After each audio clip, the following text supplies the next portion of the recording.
Have you played or wanted to play Thresh in Season 14 but have no idea which of these new items to buy? Well, you've come to the kinda right place, because the thing is, Thresh is kinda awkward in Season 14. Why? Let's get into it. First of all, I gotta mention that I'm not a pro player or insanely high ranked. I'm just a Thresh enjoyer at like rank 250 on him in EU West. So before you type up an essay on everything wrong with this guide, these are my thoughts, not facts. With that out of the way, let me tell you why Thresh is kinda weird right now. The new support items have been created to give the different support roles a very tailored and catered item for them. For example, Enchanter supports get the Dreammaker that empowers their shields and gives some bonus damage, essentially building up on what their core existence is. Being a mosquito on the wall that buffs the enemies so you feel like the game is unfair for no reason. Do you notice that I don't like enchanters? And Engage supports, especially melee ones, have gotten the earlier crown item for free. But what makes this weird for Thresh is that he doesn't really fit into any of these roles. He's neither an enchanter, engage, or poke support, he's somewhat in between all of these. So that usually leaves him with the option of going either Solstice Slay or Celestial Opposition. Both of these are decent, but that's the keyword. All of these other supports in Season 14 get pretty big power spikes, while Thresh is kinda left behind. Luckily, that doesn't mean he's useless, because Thresh will always be the GOAT. He still provides insane utility and can adapt to many playstyles, engaging, peeling, essentially filling in for what the team needs. Kör i stilen med Thresh eller något sånt. Om du gör det då... Holy fuck. But what do I build when these items are so weird? Personally, I'm a big fan of the Slay into most matchups. It's a nice all-arounder, and if they have an extreme engage, I take Celestial Opposition.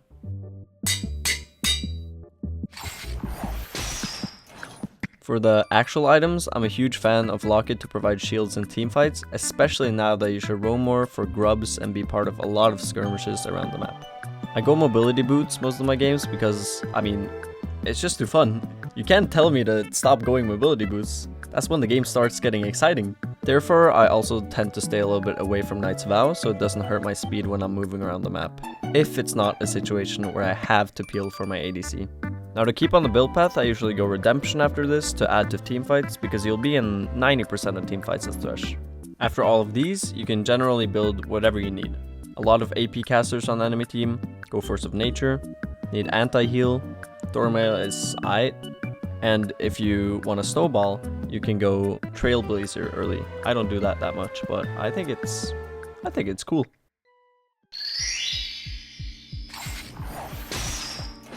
Funny enough, I feel the same way about runes on Thresh. He's such a flexible support that there's no perfect rune for him. The options are usually Glacial, Aftershock, or Guardian. Glacial is nice all around. It works well at all stages of the game, and it's never horrible to take. It's a super good rune, and I used it for ages when I climbed on Thresh.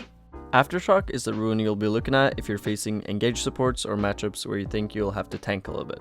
It's nice if you want to play aggressive, but it locks you a little bit to that playstyle, as it won't do much if you play from a distance. Guardian is the rune I've started to pick up lately. It's a very safe and viable pick that gives you some defense and trades, and it works regardless if you're playing aggressive or passive. Thresh's Lantern can also proc the Guardian Shield, even mid-air, which is a nice addition. Why I've enjoyed it so much lately is maybe that I've started going into a very teamfight heavy path on Thresh. Locket plus Lantern plus Guardian can make an insane shield in skirmishes and teamfights, and then adding Redemption to it makes you a teamfight demon. Although with this type of playstyle, it could definitely be good to go CDR boots more often, but I think I'm staying loyal to the mobility boots for some time forward. Try to change my mind.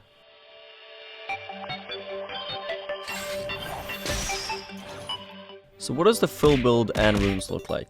For the items, boots and control ward early, into mobility boots ASAP, and then Locket for skirmishes and fights, and then into Redemption, and then I usually go into something like Frozen Heart, and then Thormail or Force of Nature depending on what damage they have. If the game goes very late, I go either maybe Anathemas or Knight's Vow at that point, but the game doesn't usually go that far. And over to runes, I'm gonna show you what the different pages look like. Glacial runes look like this. Hexflash is always gonna be nice on Thresh, especially if you like roaming like I do. It allows to gank from an unexpected angle, even if it's warded. Biscuits is my go-to in lane. It makes you able to take trades and usually be a little bit of a lane bully, which is kind of my playstyle. Cosmic Insight is also very nice as it gives you flash a little more often, which is very useful for Thresh, and also haste on your items, which in my case is good because I build Locket and Redemption. On secondary, I go Font of Life in either Second Wind or Bone Plating. Font of Life is always nice, you hit a hook or flay and your ally heals a little bit. Bone Plating usually goes into more engage heavy matchups and lanes where you trade, while Second Wind feels good if you play against a lot of poke. For the small things here, the most important is just to go haste, and then the other two are pretty optional. But I prefer Adaptive Force for some damage and Tenacity to not get destroyed by CC. The Aftershock page looks pretty much the same, just flipped. I go Font of Life and Bone Plating / Second Wind here too, and then Unflinching last. For secondary, I take Hex Flash and Biscuits, as these two are the most important for my lane winning playstyle. And the same little small shits here. And Guardian, you probably guessed it, the exact same, just Guardian instead.